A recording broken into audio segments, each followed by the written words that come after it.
వందనాలండి. ఈరోజు ఫిబ్రవరి 6 నీతిమంతులకు మంచి జరుగుతుంది అని చెప్పబడింది బైబిల్లో. కీర్తన 84:11లో యథార్థంగా ప్రవర్తించే వారికి ఆయన ఏ మేలును చేయక మానడు. మనం మంచిది అనుకున్నవన్నీ మనకు లభిస్తాయని దేవుడు ఎక్కడ వాగ్దానం చేయడం లేదు.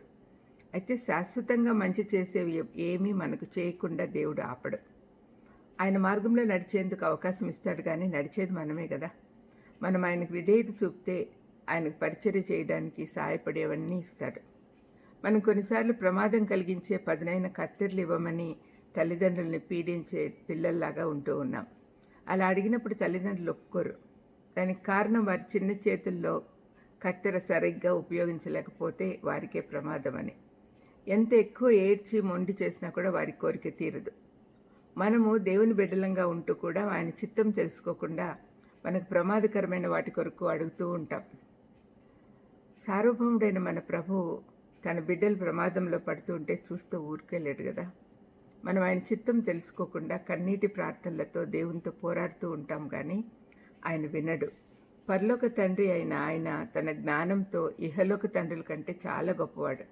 మనం ఎంత మొత్తుకున్నా అది చేయటం వల్ల మనకి ఏదైనా చెడు జరుగుతుంది అని ఆయనకు తెలిస్తే ఆయన తప్పనిసరిగా చేయడం ఆపేస్తాడు. మన కోరిక తీరకపోతే మనం చాలా బాధపడతాం, కానీ ఆయన తన కనికరం చొప్పునే ఆ విధంగా చేస్తున్నాడని గుర్తించాలి.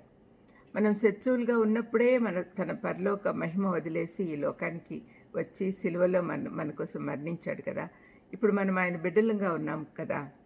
మనకు ఏ మేలైనా చేయకుండా మానగలడా? మన తెలివిలేని కోరికలకు వాటి వల్ల మనకు రాబోయే చెడు పరిణామాలను ఆపుటకు ఆయన ప్రేమే కారణం. మనం చదువుకున్న వాక్య భాగంలో కీర్తనకారుడు మనకేం చెప్తున్నాడు అంటే, దేవుడు చాలా కనికరము ప్రేమగలవాడనియు ఆయన కేవలం మనలను సమృద్ధితో నింపాలని ఆశీర్వదించాలని కోరుకుంటున్నాడని అంటున్నాడు. మనం ఎప్పుడైతే యథార్థవంతులంగా నడుచుకుంటామో, ఆయనను మహింపరుస్తూ ఆయన ఏర్పరిచిన మార్గంలో జీవించాలని నిర్ణయించుకుంటామో, అప్పుడు మన మనసులో ఉన్న కోరికలు నెరవేరుతాయని వాగ్దానం చేస్తూ ఉన్నాడు. ఆయన కనికరము నమ్మకత్వము గుర్తు చేస్తూ ఉన్నాడు. మత్తయి 6:33లో మొదట నా రాజ్యమును నీతిని వెతకండి, అప్పుడు అవన్నీ మీకు అనుగ్రహింపబడును అని ప్రభువు కొండ మీద ప్రసంగంలో చెప్పాడు.